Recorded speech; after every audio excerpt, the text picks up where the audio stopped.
You're watching Football Daily, and on this week's Top 10, we're looking at the Premier League's most underrated players this season. 10. Matt Doherty. The only surviving member of Wolves' last Premier League campaign back in 2011-12, Matt Doherty has been a key part of Nuno Espirito Santo's side this season, featuring in all 38 games. Renowned for his terrific work rate down the right flank, it's because of the likes of Raul Jimenez and João Moutinho that Doherty is going slightly under the radar. Barring Trent Alexander-Arnold, no one topped the Irishman's 9 goal contributions from right back in the league this season, with his 4 goals actually topping everybody in his position. This is hardly a surprise, as his 1.2 shots a game is the 4th highest in the Wolves squad. They've been important goals too, with one being the difference in a narrow victory over Crystal Palace and a 94th minute winner away to Newcastle. And of course, Doherty can put up the defensive numbers too, averaging 3.4 tackles and interceptions per 90. Now that may not be as much as some fullbacks, but with Moutinho, Leander Dendoncker and Ruben Neves doing most of the sweeping up ahead of him, Doherty can continue exploiting the space in front of him next campaign. 9. Dwight McNeil. 19-year-old Dwight McNeil has been the revelation of a disappointing Burnley season, given the Clarets' pace and directness rarely seen at Turf Moor. McNeil only played once before Christmas for Sean Dyche's side, but went on to feature heavily, appearing in all 20 games between then and the end of the season, starting 18 of them. And it's clear to see why, as the England under-20 international scored 3 and assisted 5 in his first prolonged stint in the first team, as he quickly became an integral part of an attack alongside Ashley Barnes and Chris Wood. The youngster produces 1.5 dribbles a match, comfortably the highest amongst his squad, as well as 1.6 crosses, 1.3 shots and 1.2 key passes a game. Each of those are in the top 3 for Burnley this season, giving them a much needed attacking outlet. And being a Dyche player, McNeil has also shown his willingness to do the dirty work. 1.7 tackles places him just behind Matthew Lowton and James Tarkowski in the team, and 5th for all wingers in the Premier League, with at least 1,000 minutes this season. Imagine how McNeil will perform with a full season under his belt. 8. Ayoze Perez. Newcastle's Canary Island native Ayoze Perez has had a relatively underwhelming stint on Tyneside to date, only averaging a goal every 4.5 games before this season began. However, his form this campaign, especially during the run-in, has increased his profile outside the northeast. But just before we move on, make sure you guys have subscribed to Football Daily and click the notification bell. It only takes 2 seconds. The 25-year-old found the net 12 times, his second highest tally as a professional. Half of these came in the last 5 games of the season, pushing the Magpies from 15th and 3 points above the drop zone to a fairly comfortable 13th. An impressive return for Perez, who has only been averaging 1.5 shots a game and been stationed mostly on the right wing at St James's Park. He hasn't contributed with just goals though. Perez makes 1.2 key passes a game, behind just Matt Ritchie of players to feature regularly for Newcastle, as well as 1.2 dribbles each match, topping the entire squad. And he does the defensive work asked of Rafa Benitez just as well too, averaging 2.7 tackles and interceptions per 90, comfortably the most of attackers at the club. Toon fans will be hoping to see him maintain his performance levels into next season. 7. Fabinho. When Liverpool signed Fabinho from Monaco for almost £40 million, he was expected to help transform Jurgen Klopp's midfield. But very quickly, questions were being asked after he didn't feature in any of the Reds' opening 8 games of the season. The Brazilian's first start didn't come until late October, but once he was in, it was hard to take him back out. Playing at the base of a midfield trio, Fabinho did everything Klopp expected of him. Shielding the defence, the 25-year-old made 2.1 tackles per 90. Only Andy Robertson made more. He also averaged an interception a game, just slightly behind TAA and VVD. Fabinho may have spent most of the season in fellow summer signing Naby Keita's shadow, but outperformed the all-action midfielder in this regard. He wasn't signed purely to provide that cover in front of the centre-backs though, and put up impressive numbers with the ball at his feet. Excluding the defenders, nobody made more passes than Fabinho's 57.5 each game, with an equally as notable 85% completion rate. By the end of next season, Jordan Henderson will be turning 30, whilst James Milner will be 34, but Fabinho will just be 26, and only just entering his prime. Expect to see his numbers on the pitch rise next campaign. 6. Lukasz Digne.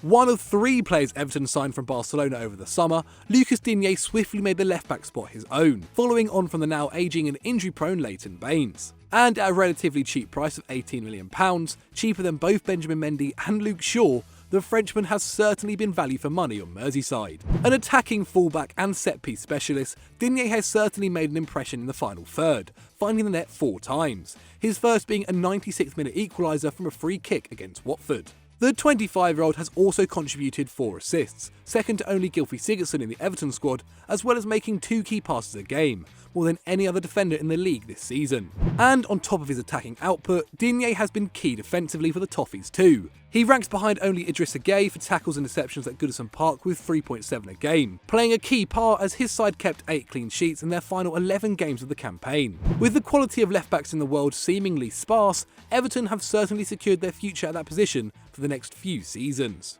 5. Fabian Schar. Costing just £3 million from Deportivo La Coruña last summer, Fabian Schar wasn't expected to make a big impact, but arguably became the bargain of the season. The 27-year-old only started one of the Magpies' first 11 games, but benefited when Rafa Benitez switched to 3 at the back, missing just a handful of games between November and the end of the season. And Schar was monstrous, making 2.5 tackles and 2.8 interceptions a match, the latter being the 3rd highest in the Premier League, whilst combined those numbers were comfortably the highest in the entire Newcastle squad. If you add on his 5.7 clearances every game too, then Sol Bamba becomes the only defender in the division that can compete with him. The Swiss international may have been a centre-back, but he wasn't afraid to set his team on the move from a deeper position. His 41 passes a match were the highest of any player with substantial minutes at St James Park, whilst 0.5 key passes a match was bettered by only 2 centre-backs in the league. And 4 goals, including 2 from outside the area, shows that Schar is far more than just your standard physical mid-table defender.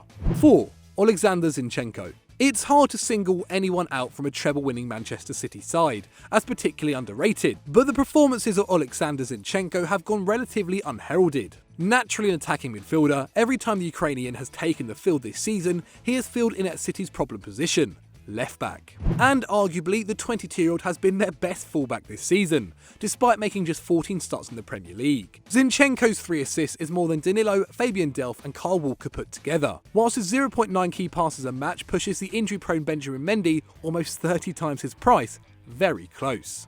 Only Aymeric Laporte has averaged more than Zinchenko's 85 passes a game, whilst the youngster completes 91.5% of every 90 minutes. It's not all attack though, and arguably where Zinchenko has excelled the most this campaign is defensively.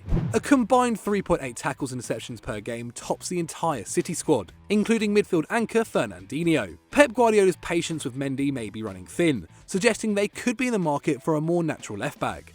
But the Spaniard could do far worse than sticking with Zinchenko for a full season. 3. Ricardo Pereira. Leicester City are a team full of young, exciting talent, with Ben Chilwell, James Maddison and Wilfred Ndidi all just 22 years old and attracting plaudits from all angles. This means that, on the opposite flank to Chilwell, Ricardo Pereira has gone relatively under the radar in his debut Premier League season. Signing from Porto for £22.5 million, the pacey right-back has impressed at both ends of the pitch. From a defensive perspective, the Portuguese international made 3.4 tackles and 1.7 interceptions every game, both second to Ndidi in the middle of the pitch. And when Pereira did get the ball at his feet, it was tough to get it back from him, with his 1.9 dribbles per 90 being the most of any defender in the league this campaign. And the 25-year-old had the end product to make those dribbles worth it, scoring twice and laying on 7 assists for his teammates. The most memorable of these was a rocket against eventual champions Manchester City, as they secured an improbable 2-1 win on Boxing Day. If the Foxes can keep hold of Chilwell on the left-hand side, they'll have one of the most dangerous fullback pairings in the Premier League next season. 2. Lukasz Fabianski. In the 2017-18 Premier League season, no side conceded more goals than West Ham's 68. This was a damning indictment of their 2 goalkeepers for that campaign, Adrian and Joe Hart, especially as XG only had the Hammers down as conceding 58. So the club went out and picked up a 33-year-old Lukasz Fabianski from relegated Swansea for £7 million. And it's fair to say that this season, Manuel Pellegrini's side would not have finished top half if it wasn't for the Poles' heroics in goal. Fabianski pulled off 148 saves, the most in a single season since David Marshall in 2013-14. XG suggested the Irons would let in 66 goals, whereas in reality it was just 55. This marked the biggest improvement in the Premier League. 8 sides conceded more than West Ham, and whilst obviously a defence helps protect the keeper, Fabianski was often left exposed and left to rely on his reflexes to pick up some vital points. The shot stopper deservedly claimed the club's Player of the Year award. Who knows where West Ham would have ended up without him between the sticks. 1. Pierre-Emerick Aubameyang. We know Pierre-Emerick Aubameyang won the Golden Boot this season, alongside Sadio Mane and Mo Salah, but just how outrageous his season has been has actually gone somewhat under the radar. The Gabonese international found the back of the net 22 times, the third most by any Arsenal player since 2011. He also picked up 5 assists for the Gunners, the third highest total in their squad, giving him 27 goal contributions for the season. Only 3 players in the league achieved more than this: Sergio Aguero, Eden Hazard and Salah, as Aubameyang had a hand in over a third of his team's goals. And Arsenal's number 14 has been extremely clinical. His 22 goals have come from just 40 shots on target, meaning he found the net with 55% of his attempts that troubled the keeper, a rate that is 52% for Mane and just 34% for Salah. An XG of 23.6 was also significantly the best in the Premier League, suggesting Aubameyang should have won the Golden Boot outright instead of settling for a 3-way tie. If Arsenal had provided him with the right supporting talent, then maybe they could have guaranteed Champions League football through the league. That's it. I hope you guys have enjoyed the video. If you have, make sure you've hit the like button down below and tell us what you thought in the comment section. And why not check out the video on screen? I'm sure you guys will love it. As always guys, subscribe to the channel and we'll see you later.